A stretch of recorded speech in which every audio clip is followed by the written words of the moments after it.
Nós temos feito uma exposição aqui na Carta de Judas. Nós temos estudado essa epístola de forma bem detalhada e nós já temos aprendido que o foco principal da Carta de Judas é que ele tem nos convocado a batalhar pela fé que uma vez foi dada aos santos. Isso nós podemos ver lá no versículo 3. Ele nos convoca a batalhar pela fé que foi entregue aos santos. E o motivo dessa convocação, o porquê dessa convocação, está no versículo 4.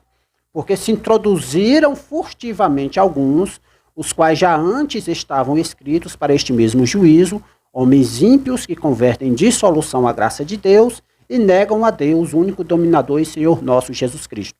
Então, o motivo desta convocação para batalharmos pela fé que Judas faz, é o motivo de, já na época de Judas, pessoas se introduziram, pessoas se infiltraram no meio da igreja, que são pessoas que não fazem parte da igreja de Cristo, são pessoas que não foram verdadeiramente salvas, são ímpios, que convertem em dissolução a graça de Deus.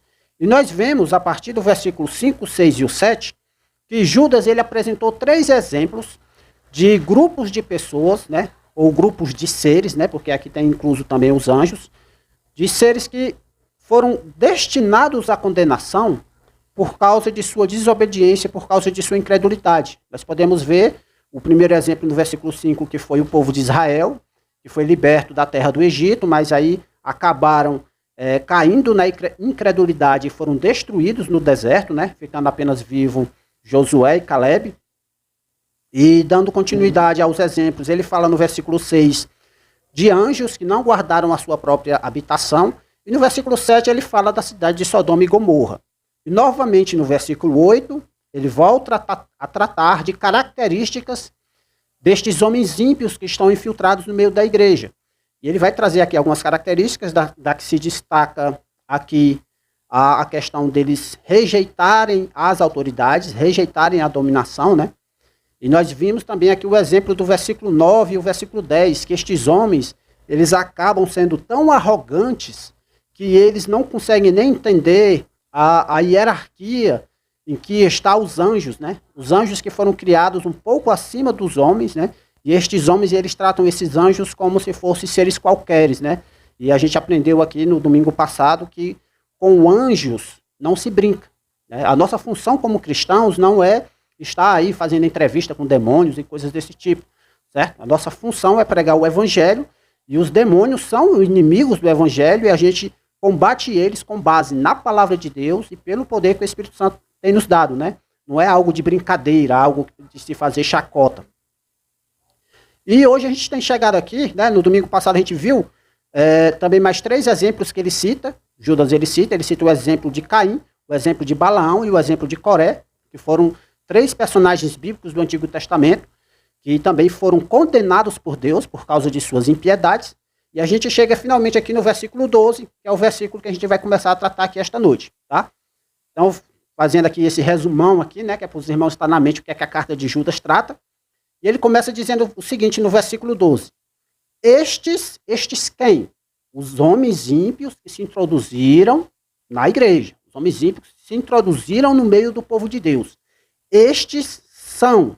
A expressão são aqui indica que ele vai demonstrar quem são estes homens. E ele vai demonstrar isso como? Ele vai demonstrar isso através de características e através de alegorias, como a gente vai poder ver, certo? Então, fique bem claro na mente dos irmãos. O versículo 12 está falando, o versículo 12 ao 15, vai estar falando novamente daqueles homens ímpios que se introduziram no meio da igreja, não são igreja, mas estão infiltrados no meio da igreja, que é para os irmãos não confundirem aqui as coisas, ok? E ele dá a primeira característica aqui, ele diz assim, estes são manchas em vossas festas de amor. Esta é a primeira característica que Judas traz aqui. É importante que os irmãos entendam que existe aqui um problema de tradução, Há uma dificuldade aqui entre os tradutores da Bíblia, e algumas versões a expressão manchas, eles traduzem como rochas submersas, tá? O grego lá parece que dá essa opção de haver essa tradução. Como eu não sou especialista em grego, e nem quero adentrar aqui com os irmãos neste assunto, e nem cansar os irmãos com essa informação, eu vou ficar aqui com a tradução que eu uso, que é a Almeida Corrigida e Fiel. Ela traz a expressão manchas, tá? Tá ok? Mas ele diz, ó, estes são manchas em vossas festas de amor. Como os irmãos bem sabem, há uma tradição antiga, e isso é registrado aí na história, que os primeiros cristãos, os cristãos primitivos, lá do primeiro século, quando eles se reuniam para adorar, né, existia ali o que se chama de a festa ágape, né? Alguns entendem que a festa ágape seria a própria ceia do Senhor, e alguns entendem que esta festa ágape seria algo que estava atrelado ao culto. Então, os historiadores vão divergir aí. Alguns vão dizer que havia um culto, como a gente está fazendo aqui. Quando terminava um culto, havia uma refeição, um banquete em que os irmãos comemoravam aquele culto, né? E alguns vão entender que isso acontecia na hora da ceia, né? Todo culto havia ceia, e na hora da ceia eles faziam essa refeição, né? Comemoravam essa festa ali, a chamada festa do amor, né? Festa de amor. Só que o interessante é que o autor da carta de Judas, ele deixa bem claro, estes, os ímpios lá que se infiltraram no meio da igreja, são manchas em vossas festas de amor. Lembra que a igreja de Cristo, ela é chamada aqui por Judas como aqueles que foram santificados, né? Lá no versículo 1, né? Aqueles foram chamados, aqueles foram santificados em Deus Pai. Então, os santificados são pessoas que foram purificadas pelo sangue do Cordeiro. São pessoas que foram restauradas pelo poder do Espírito Santo. Só que estes homens estão infiltrados ali no meio da igreja, não sendo nem santificados e não sendo nem restaurados. Às vezes são cristãos nominais, que dizem, eu sou crente, eu sou cristão. Eu aceitei a Jesus, eu levantei a mão em um determinado culto, eu aceitei a Jesus, né? Só que a gente está vendo aqui pelas características desses homens, que eles não apresentavam uma vida sã, né? A gente já viu aqui nos versículos passados que esses homens eram homens imorais, homens que praticavam coisas abomináveis ao Senhor, né? Então é óbvio, esses homens aqui, eles são manchas. Você imagina você ter uma cortina bem branquinha, né? Aí vem alguém lá com a mão suja e taca naquela cortina e fica aquela mancha bem à vista, né? Aquela coisa lá, que todo mundo vai olhar para aquela cortina e vai ver apenas aquela mancha. Não vai ver o resto da cortina branca, né? E é assim que o pessoal faz com a igreja. As pessoas olham de fora para dentro, né? As pessoas olham lá de fora para a igreja e o que é que elas veem? Mas aquele pastor roubou não sei quem. Aquele pastor cometeu adultério. Aquele fulano de tal fez isso.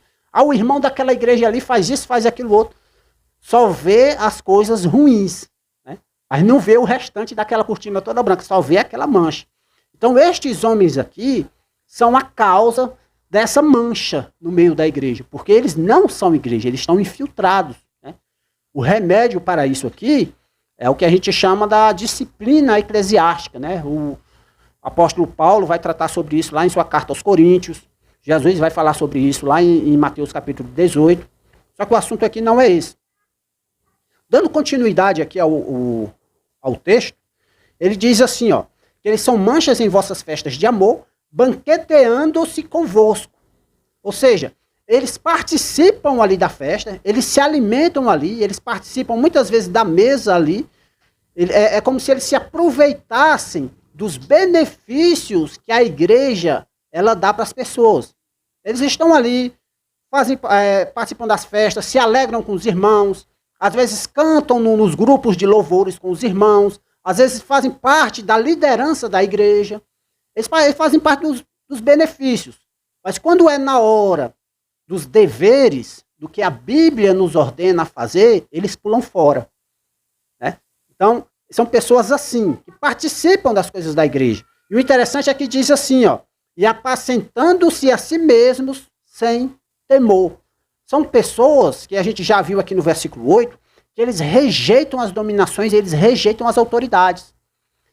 A Bíblia ela estabelece um padrão bíblico de haver presbíteros na igreja, grupos que estão ali responsáveis pela liderança da igreja, não no sentido deles serem o dono da igreja. A igreja pertence a Cristo, a igreja é dele, né? Eles estão ali como mordomos, cuidando dos irmãos da igreja. Deus tem capacitado eles para serem liderança no sentido de ensino, no sentido da educação cristã, no sentido de exemplo para com os irmãos, certo? Mas os homens ímpios, o que é que eles fazem? Eles rejeitam o ensino, eles rejeitam autoridades, eles apacentam a si mesmos. Isso é em geral, é na igreja, é na família, na sociedade. Eles rejeitam a autoridade dos pais em casa, eles rejeitam a autoridade das lideranças eclesiásticas na igreja, eles rejeitam a autoridade dos líderes sociais, né, no sentido do governo, porque eles apacentam a si mesmos. Eles que querem dizer o que é que eles devem fazer. É como ovelha, você tem aquela ovelha lá naquele rebanho de ovelha lá, aquela multidão de ovelha, e aí o pastor vai guiando a ovelha, aquelas ovelhas para o aprisco, para cuidar das ovelhas lá, e aquela ovelha lá rebelde, ela, não vou para lá não, eu vou me apacentar a mim mesmo, eu vou comer mais para lá, aí vai mais para longe. Né? Então a gente tem que ter consciência disso. Obviamente a gente tem que entender que a obediência às autoridades não é uma obediência cega. A gente obedece de acordo com o que a palavra de Deus nos ensina. É como o exemplo de Pedro e João, né? Quando eles são proibidos de pregar o evangelho pela liderança judaica daquela época, o que é que eles disseram, né? Importa que a gente obedeça a Deus e não aos homens. Tá? Então a gente só obedece aos homens na medida em que aqueles homens obedecem a Deus. Não é porque a gente tem um presidente que tudo que o presidente fala a gente tem que acatar. Não é isso. Né? Mas se estiver dentro dos padrões bíblicos, nada impede que a gente acate. A gente se submete às autoridades, não há problema com isso. Certo? Mas só na medida em que a palavra de Deus ela respalda aquilo ali. Então nós temos aqui esse exemplo. Eles são manchas em vossas festas de amor. Aí ele vai dar os detalhes, né? Eles banqueteando-se convosco e apacentando-se a si mesmo. O segundo exemplo que ele vai dar é que estes homens, eles são nuvens sem água. E aí ele vai descrever o exemplo que ele está dando aqui, ó. Nuvens sem água, levados pelos ventos de uma para outra parte. Esse é o segundo exemplo. O primeiro exemplo, eles são manchas. O segundo exemplo, eles são nuvens sem águas. E aqui é uma linguagem alegórica, né? Os irmãos sabem que quando a gente vê uma nuvem, as nuvens se formando, né? Pelo menos, eu não sei como é lá mais pro sul, né? Mas aqui quando a gente vê aquelas nuvens se formando, a gente se alega que vem água, né? O negócio vai esfriar, principalmente quem mora no sertão que vai plantar, tá vindo água. Só que aí você imagina aquelas nuvens se formando, aí elas vão chegando perto, e de repente o vento leva. Cadê a água? Este é o exemplo que Judas está dando aqui. Estes homens ímpios são nuvens sem água. Aparentemente, você olha para eles, dali vai sair um conteúdo legal. Aquele cara tem formação universitária, aquele cara tem formação disso, daquilo outro, fala bonito, é bonito, se veste de forma bonita, mas quando vai falar, às vezes fala 2, 3 horas numa palestra, ou vai numa pregação, fala às vezes 1h30, e quando você vai ver, não tem conteúdo. Não tem doutrina bíblica. E o interessante, que eu gostaria que os irmãos observassem comigo, é que a ideia de nuvens sem água, como os irmãos perceberam aqui, é a ideia de vir chuva. Tá? E a chuva no Antigo Testamento, ela é sinônimo de doutrina de Deus. Eu estava observando isso aqui na leitura, aqui nos estudos preparando a mensagem, e isso é interessante. Convido os irmãos a abrirem suas Bíblias lá em Deuteronômio capítulo 32, versículo 1 ao versículo 4, que diz assim, ó. Aqui Moisés falando, tá? É o cântico de Moisés. Olha o que é que Moisés fala. Capítulo 32, versículo 1, 2, 3 e 4. Diz assim, ó. Inclinai os ouvidos, ó céus, e falarei, e ouça a terra as palavras da minha boca. Goteje a minha doutrina como a chuva, e destile a minha palavra como o orvalho, como chuvisco sobre a erva e como gotas de água sobre a relva. Porque apregoarei o nome do Senhor, engrandecei o nosso Deus. Ele é a rocha cuja obra é perfeita, porque todos os seus caminhos justos são. Deus é a verdade e não há nele injustiça. Justo e reto é. Então observem, irmãos, que Moisés está dizendo, olha, eu vou ensinar sobre Deus a vocês, eu vou apresentar Deus a vocês, e a alegoria que ele usa aqui, o símbolo que ele usa aqui, é que isso ele vai fazer como gotas de chuva. Aquilo que ele ia vir como gotas de chuva. Lá em Isaías, capítulo 55, versículo 10, olha o que é que Deus diz, ó. Isaías, capítulo 55, versículo 10 a 11. Porque assim como desce a chuva e a neve dos céus, e para lá não tornam, mas regam a terra, e a fazem produzir e brotar, e dá semente ao semeador, e pão ao que come, assim será a minha palavra que sair da minha boca. Ela não voltará para mim vazia, antes fará o que me apraz e prosperará naquilo para que a enviei. Olha o símbolo que é usado aqui da chuva com a palavra de Deus. Assim como a chuva vem e ela dá resultado na terra, faz com que as plantas cresçam, as plantações se multipliquem e tudo mais, a palavra de Deus, ela vai ser assim. Ela vai e ela tem resultado na vida da pessoa. Ela não é a palavra vazia. Entende isso? A palavra de Deus é uma palavra poderosa. Ela traz transformação para as nossas vidas. Ao contrário da palavra desses homens ímpios. Estes homens ímpios aqui, eles podem até falar bonito, mas são palavras vazias. Palavras que não surtem efeito na vida das pessoas. Um exemplo que as pessoas gostam de citar, e eu também repito, não sei quem falou isso primeiro, mas isso é um fato que qualquer um pode observar. Vá a um presídio e dê uma Bíblia para eles de presente, para os presos que estão lá, as pessoas que estão encarceradas. Se você der Bíblias para eles, se você pregar a palavra de Deus para eles, vai haver transformações. Mas faça um exemplo diferente. Pega um livro de Shakespeare. Sei lá, pega um livro aí de Dante Alighieri, né, a Divina Comédia, um clássico. Sei lá, aqui do Brasil, Machado de Assis. Pega o Machado de Assis, pega um livro de Machado de Assis e leva lá para eles. Será que vai ter o mesmo efeito que a Bíblia? Não. Porque aquilo ali, apesar de ser palavra bonita, apesar de ter um conteúdo legal, mas espiritualmente falando, é vazio. Somente a palavra de Deus tem esse poder de transformar, tem esse poder de impactar a vida das pessoas.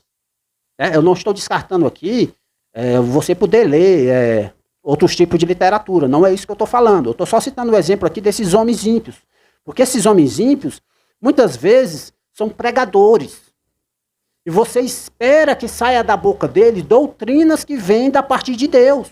Mas eles são como nuvens sem água. Você vê a nuvem se formando, mas não cai água. Não há vida na palavra daqueles homens. É só aparência. E o interessante é que eles são levados, olha só, no finalzinho do versículo 12. Eles são levados pelos ventos de uma para outra parte. Isso aqui me lembra muito o que o apóstolo Paulo falou lá em Efésios. Lá em Efésios capítulo 4, versículo 11, ele diz assim, ó. E ele mesmo deu uns para apóstolos, e outros para profetas, e outros para evangelistas, e outros para pastores e doutores, querendo que o aperfeiçoamento dos santos para a obra do ministério, para a edificação do corpo de Cristo, até que todos cheguemos à unidade da fé e ao conhecimento do Filho de Deus, a homem perfeito, à medida da estatura completa de Cristo. Para que não sejamos mais meninos inconstantes, levados em roda por todo o vento de doutrina, pelo engano de homens que com astúcia enganam. Eu vou ler de novo o versículo 14. Para que não sejamos mais meninos inconstantes, levados em roda por todo o vento de doutrina, pelo engano dos homens que com astúcia enganam fraudulosamente.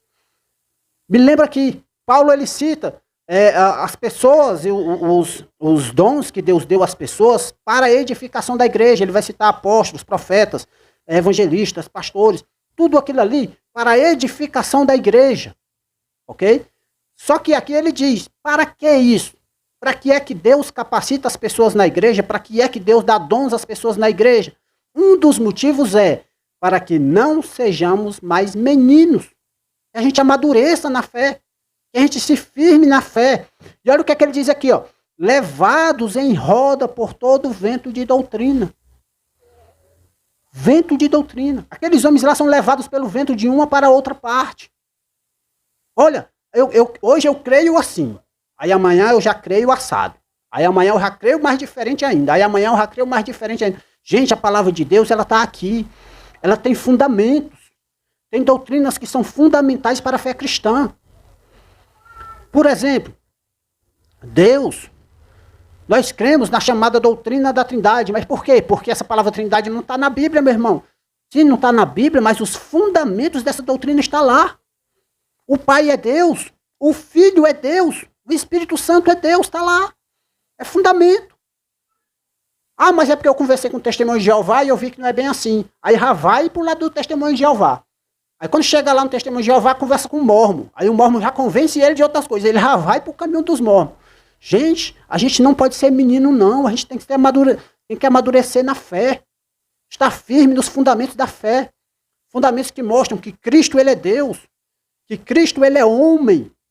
E que isso não há contradição na fé. Há apenas coisas ali que estão além da nossa compreensão, mas a gente aceita porque está nas Escrituras, é a palavra de Deus. Cristo é 100% Deus, 100% homem, é fundamento da fé. Certo? Então isso aí, gente, a gente tem que entender isso nos nossos estudos, nos nossos aprofundamentos. Por quê? Porque se você continuar sendo menino, não crescer, é como uma criança dessas que estão aqui. Qualquer pessoa que chega e diz uma coisa para uma criança dessa, ela acredita, ela é levada. É um exemplo bem triste, mas é realidade. Quantas crianças não são sequestradas por aí porque alguém chega e oferece um doce? A criança cai e vai-se embora, meu irmão. É assim que esses homens aqui, eles são. São meninos, são levados pelo vento de doutrina. Hoje eles estão pregando uma coisa, amanhã já estão pregando outra completamente diferente. Mas por quê? Porque não tem fundamentação bíblica. Não crê em Deus da forma como Deus manda. Dando continuidade, meus irmãos, agora aqui no versículo 12 ainda, ele dá outro exemplo. Ele diz assim, ó, que estes homens ímpios, eles são como árvores murchas. É o terceiro exemplo. O primeiro exemplo, eles são manchas. O segundo exemplo, eles são nuvens sem água. Agora o terceiro exemplo, eles são como árvores murchas. E como essas árvores murchas, elas são infrutíferas, 2 vezes mortas, desarraigadas. Estes homens ímpios que estão infiltrados no meio da igreja, eles não produzem fruto. Não produz. Não faz boa obra, não produz novos crentes para a igreja, não produz nada. Por quê? Simplesmente porque são 2 vezes mortos. Olha, o Judas é muito duro, né? O autor aqui da carta de Judas, que é o Judas, irmão do Senhor, ele é muito duro. Esses homens são 2 vezes mortos. Eles são infrutíferos. Por que eles são infrutíferos? Porque eles estão mortos, mas eles não estão só mortos não, eles estão mortos de novo. Tá? Se um morto já não faz nada, imagine 2 vezes multiplicado. 2 vezes morto. Por que eles estão mortos? Porque assim como uma árvore que não tem raiz, morre, eles são assim, eles são desarraigados. Estão no meio da igreja, mas não tem raiz. Às vezes está lá o tronco em pé da árvore, mas se você empurrar, ela cai, não tem raiz, está morto, está seco, não produz folha, não produz fruto. Veja comigo o que disse Jesus, eu vou ler aqui bem rapidinho, na parábola do semeador. Um dos exemplos que Jesus dá é o seguinte, ó, falando do semeador, que foi jogando a semente, né? Aí lá em Mateus capítulo 13, versículo 5, ele diz assim, ó, e outra parte caiu em pedregais, onde não havia terra bastante, e logo nasceu, porque não tinha terra funda. Mas vindo o sol, queimou-se e secou-se, porque não tinha raiz. Aí Jesus vai explicar lá no versículo 20 e 21 do capítulo 13.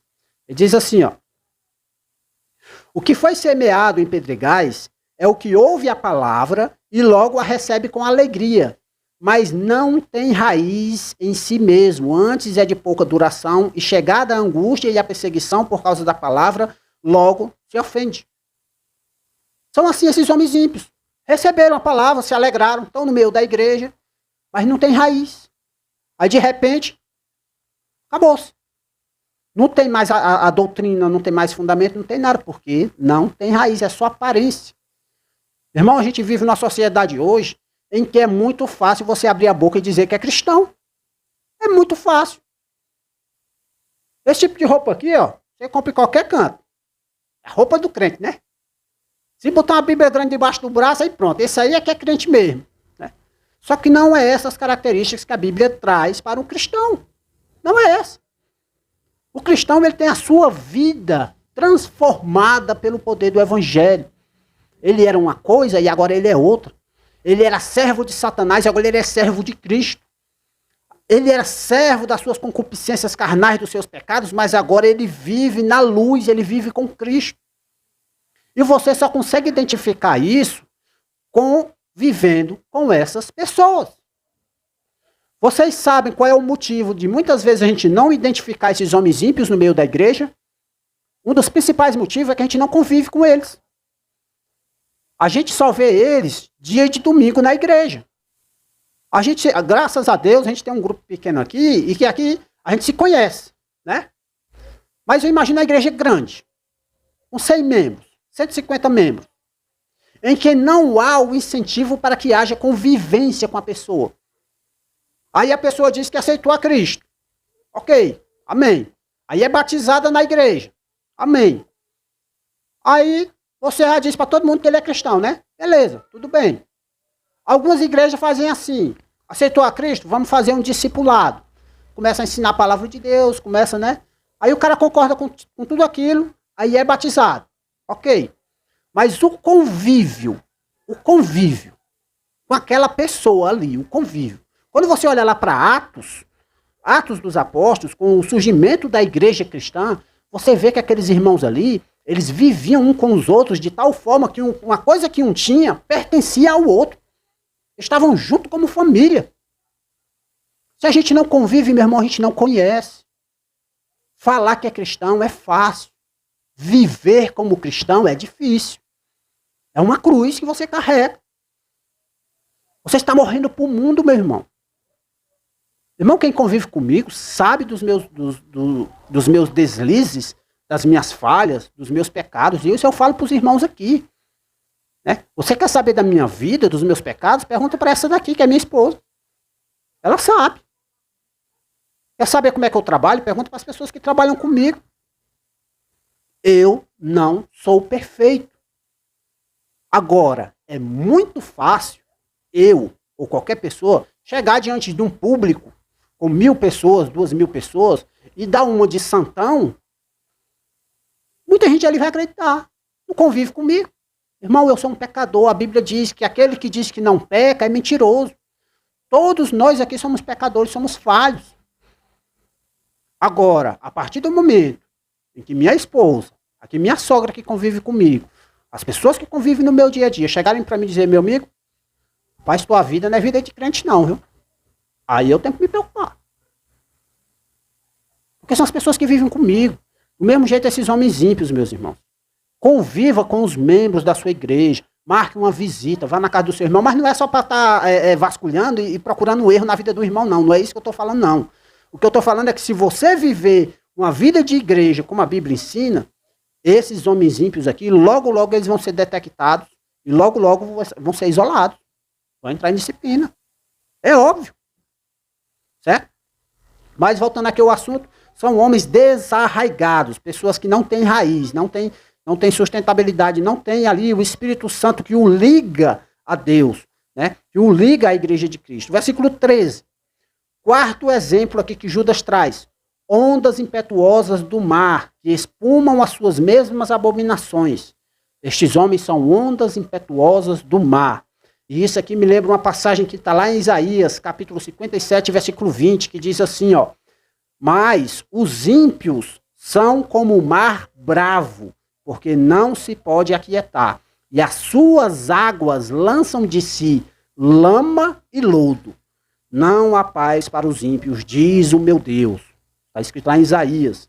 Por que é que eu li essa passagem? Porque essa passagem de Judas aqui, ela é muito parecida com essa. E o que é que Judas está nos ensinando aqui? É que estes homens, eles como o mar, não sei se vocês já prestaram atenção, né? Quando vem aquela onda, muitas vezes ela traz a sujeira que está no mar. Não sei se você vai parar para prestar atenção nisso. Já viram isso? Né? Ela traz a lama, o lodo, porque ela vem trazendo aquele barro ali, mas aquela sujeira que é jogada ali naquela região próxima da praia, o mar ele vai jogar de volta para a praia. Certo? Ele joga de volta aquele lixo. Né? Tanto joga de volta como leva para dentro também, mas ele leva e deixa ali. Esses homens são dessa forma. Certo? Esses homens aqui, eles são como um mar bravo.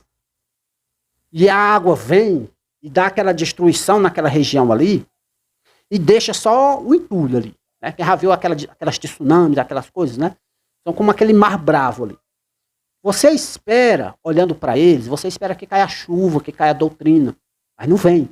O que vem são isso. São coisas abomináveis, são doutrinas falhas, são coisas que deixam sujeira na sua vida. Essa é que é a realidade. Olha para esses falsos profetas e analisa o que é que eles têm ensinado à igreja. A gente já falou aqui nas nossas exposições de Judas, por exemplo, do pessoal que crê na tal da hipergraça, né? Que é uma expressão que é um pouco errada, né? Chamar de hipergraça, mas pegou aí, tá na moda, né? Que a graça de Deus é tão grande, mas tão grande, que tu pode pecar de qualquer jeito que Deus não tá nem aí não. A graça já cobriu. Gente, é isso que a Bíblia fala? O que a Bíblia fala é bem claro. Porque pela graça sois salvos por meio da fé, não vem de vós, é dom de Deus. Mas lá no versículo 10 vai dizer que nós somos salvos para realizar as boas obras. Você não é salvo para pecar não, meu irmão. Você é salvo para viver no caminho de Cristo. Mas esses falsos aqui, esses ímpios que estão no meio da igreja, ensinando esse tipo de doutrina, esses ímpios, eles estão ensinando o quê? A você a pecar. É isso, é o lixo que eles jogam pra gente. E aqueles crentes que são meninos são levados. Certo? Dando continuação, ele diz aqui, ó, que eles são como estrelas errantes. E aqui o quinto exemplo, certo? Primeiro são como manchas, o segundo são como nuvens sem água, o terceiro são como árvores murchas, o quarto são como ondas impetuosas do mar, e o quinto, eles são estrelas errantes. Tá? Eu vou falar aqui no popular, eu sei que isso não é científico, né? Eu não sou cientista, não estou preocupado com isso. Mas aqui é o que a gente chama de estrela cadente. Né? A gente sabe que estrela não cai, né? Mas a estrela cadente. Você olha para o céu, você vê aquela nuvem, né? Aquela nuvem, aquela estrela, aquela luz. Zum. Aquela estrela cadente. Né? A gente não fala isso? Quem já viu? Levanta a mão. Né? Parece que são meteoros, né? Sei lá, alguma coisa assim. Não sei explicar o que é. Mas a ideia do Judas aqui é igual a nossa aqui. Ele também não sabia bem o que é, não. É só aquela luz que passa. Né? Tem luz, não tem? Mas de repente, sumiu. Aí você só vê o quê? A escuridão. Olha o exemplo que Judas está dando aqui. Ele diz assim, ó. São estrelas errantes para os quais está eternamente reservada a negrura das trevas. São esses homens ímpios. Inicialmente você pensa até que tem luz ali. Você pensa até que eles são da luz. Mas de repente aquela luz se apaga e você só vê a escuridão. E é interessante, até como eu estava conversando antes com o irmão Dudu, como que essa palavra estrelas errantes, ela pode estar apontando para anjos, tá? No Antigo Testamento, a palavra de Deus diz que Deus dá o nome às estrelas cada um, né? E a chama pelos nomes, né?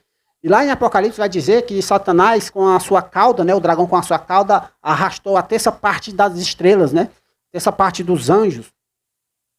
É interessante aqui que esse texto, quando você compara ele com o versículo 6, é muito próxima a forma como Judas trata. Porque lembra que no versículo 6 aqui dos anjos, ele diz assim, ó.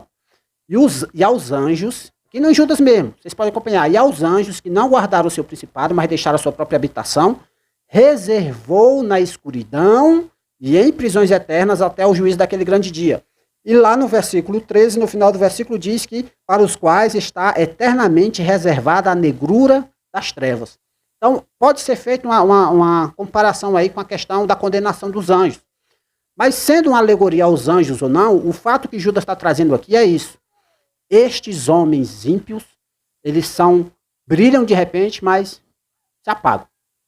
E eles estão destinados à condenação. Eu não vou entrar aqui no mérito, se é uma predestinação já na eternidade, ou se é a ideia de estar profetizado que um dia eles irão ser condenados, não vou entrar aqui no mérito, que não é o tema aqui de Judas.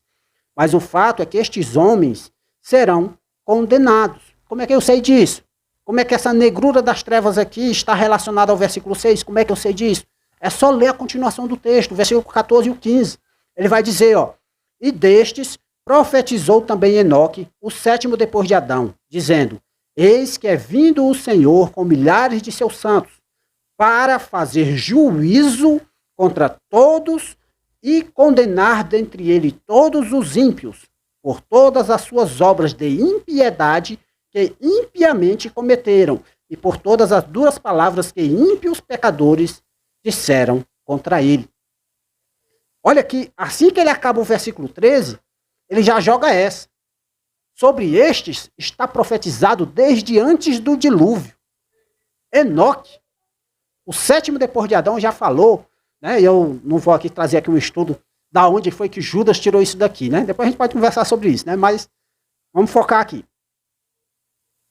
Estes aqui, está profetizado sobre eles antes do dilúvio.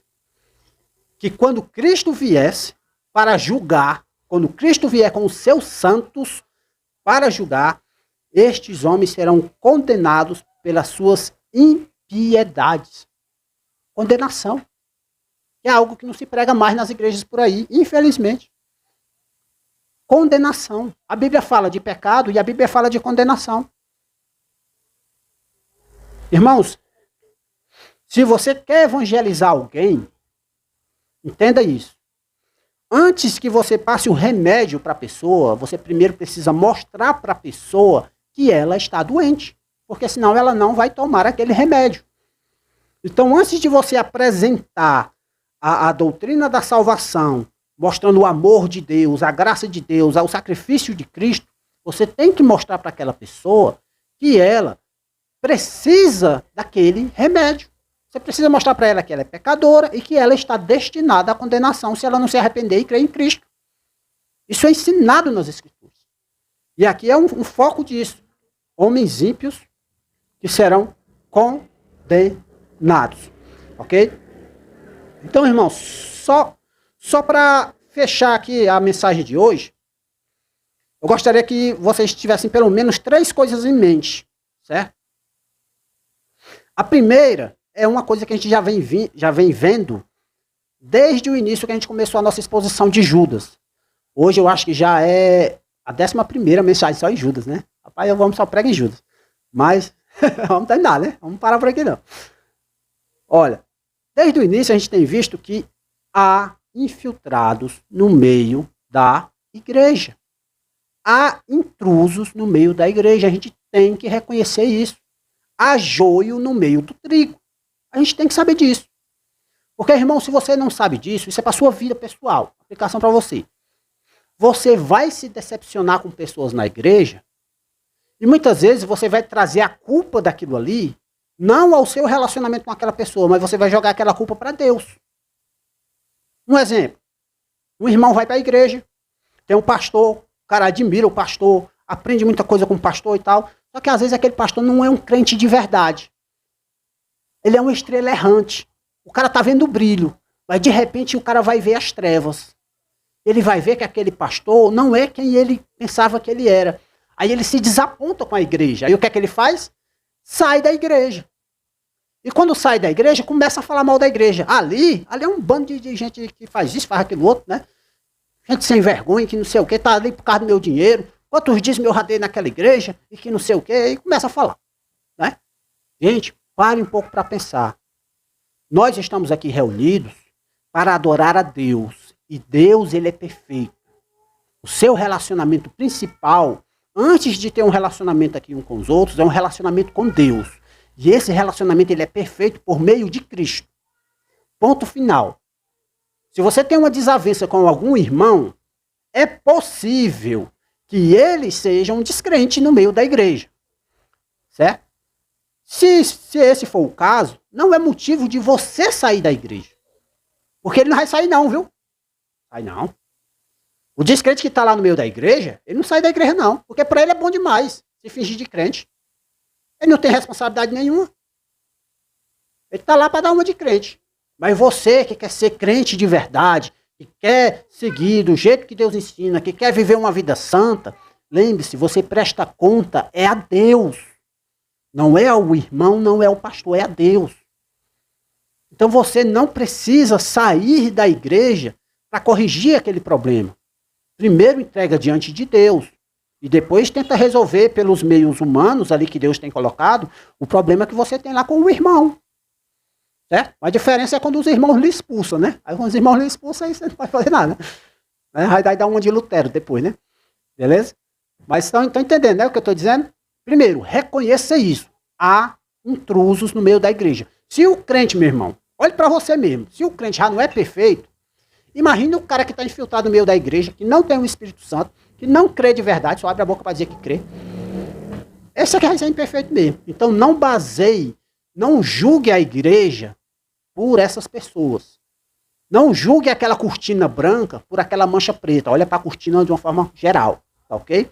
Segunda coisa, há a possibilidade de nós conhecermos esses homens ímpios. Por que é que eu falo isso? Judas aqui, ele está nos dando características. Irmão, se tu vê alguém na igreja que tem todas essas características, é um ímpio. É um ímpio. É.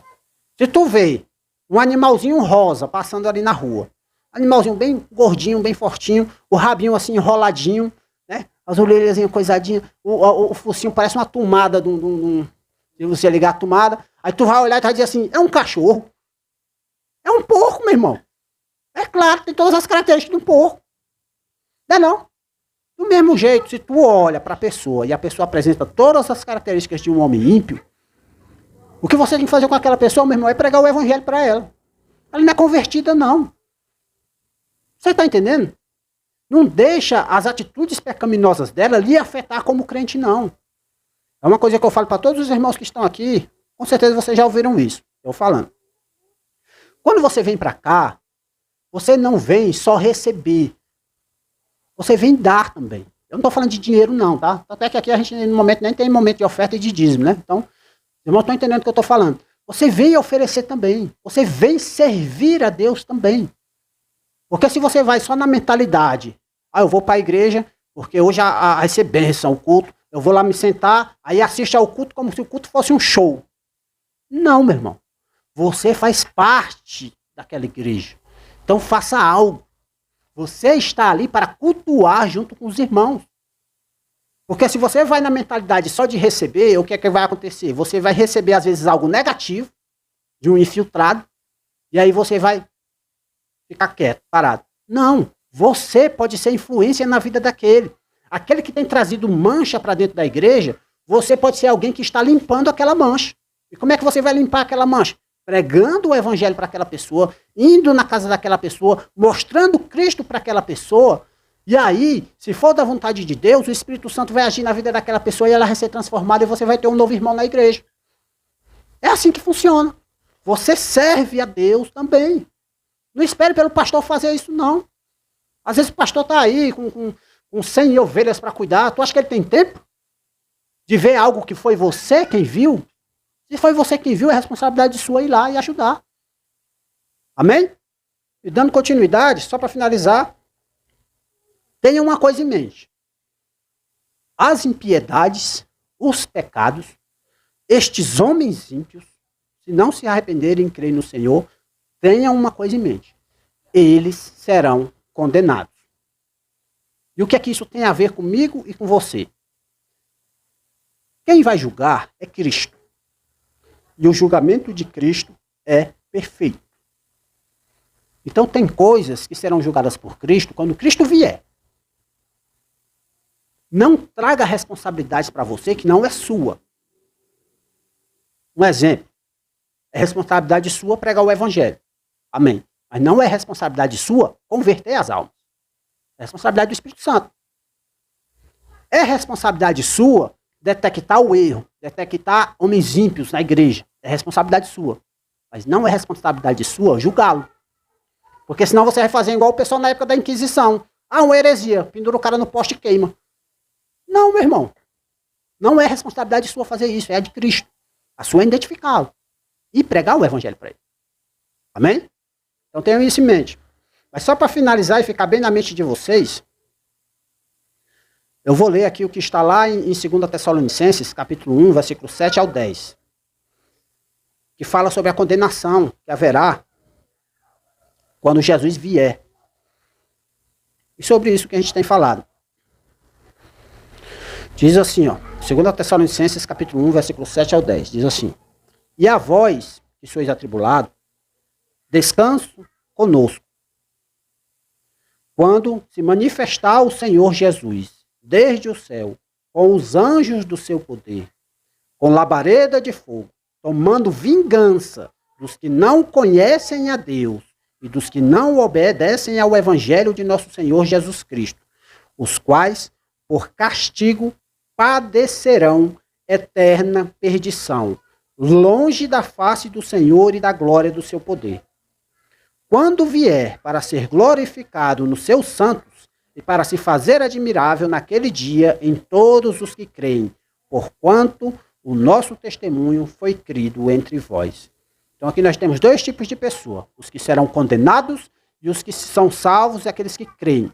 Aqueles que são condenados serão alvos da vingança divina. Deus virá e virá julgá-los. Tá? E aqueles que creem se alegrarão com os irmãos de estarem com o Senhor, porque eles não são alvo do juízo de Deus. E eu faço aqui o apelo, certo? Os irmãos sabem que eu não sou muito de apelo não, mas eu faço aqui o apelo. Se você ainda não crê no Senhor Jesus Cristo, saiba que o seu destino é esse, ser julgado pelo próprio Senhor. Mas hoje nós vivemos num tempo em que ainda você pode se arrepender dos seus pecados e crer em Cristo. Aceitar Jesus Cristo como o único e suficiente Salvador da sua vida. E assim se ver livre desse juízo que cairá sobre os ímpios. Porque se você é ímpio, você será tratado por Deus como ímpio. Mas se você é um crente, se você se arrepender dos seus pecados, aquela culpa que estava sobre você foi paga por Cristo lá na cruz do Calvário. E assim você pode ter a certeza da vida eterna em Cristo Jesus nosso Senhor. Amém? Santo Deus, eterno Pai, Deus Todo-Poderoso, obrigado, Santo Deus, por mais uma vez podermos estar aqui para te adorar. Senhor Deus, mais uma vez te peço perdão pelas nossas falhas, nossos erros. Mas vem, Senhor Deus, age nas nossas vidas. Que o Teu Espírito Santo venha e age de forma poderosa na vida de cada um que está aqui. Começando por mim, Senhor Deus. Vem, transforma-me. Senhor Deus, vem na vida de cada um que está aqui sentado esta noite. Transforma a vida de cada um, Senhor Deus, pelo poder do Teu santo evangelho. Ó Pai, não sou nada. Não sou digno, ó Deus, de poder pregar a Tua palavra. Mas o Senhor tem me posto aqui, Senhor Deus. Eu te louvo e eu te agradeço, Senhor Deus, por esse privilégio de poder anunciar a Tua mensagem.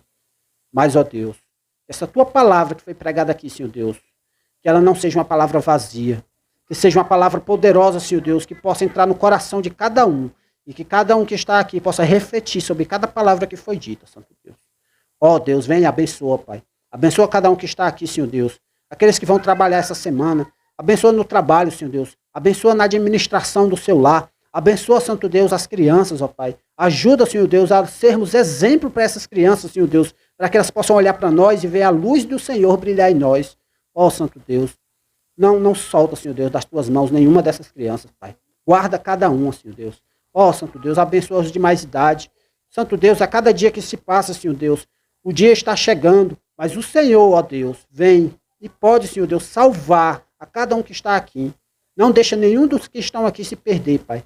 Não deixa nenhum dos que estão aqui serem alvos da Tua condenação. Ó, vem, Senhor Deus, salva cada um que está aqui. Salva, Senhor Deus. Age com Tua misericórdia, age com Teu poder, Senhor Deus. Eu te peço. Te peço também, Senhor Deus, pelas pessoas que estão nos hospitais. Vem, Senhor Deus, cura, restaura, Senhor Deus, dá saúde àquelas pessoas. Consola aquelas pessoas que estão de luto, Senhor Deus, que neste momento estão se sentindo sozinhas, ó Pai, por perca de entes queridos. Consola, Senhor Deus, essas pessoas, esteja ao lado delas, ó Pai, pois o Senhor é um Deus de perto, é um Deus que está conosco, ó Pai, pois o Senhor é o Deus onipresente. Ó Deus, te louvo e te agradeço, Senhor Deus, por quem Tu és. Ó Santo Deus, obrigado por tudo. Em nome do Teu Filho Jesus Cristo, é que entregamos este culto em Tuas mãos, para a Tua honra e para a Tua glória. Amém.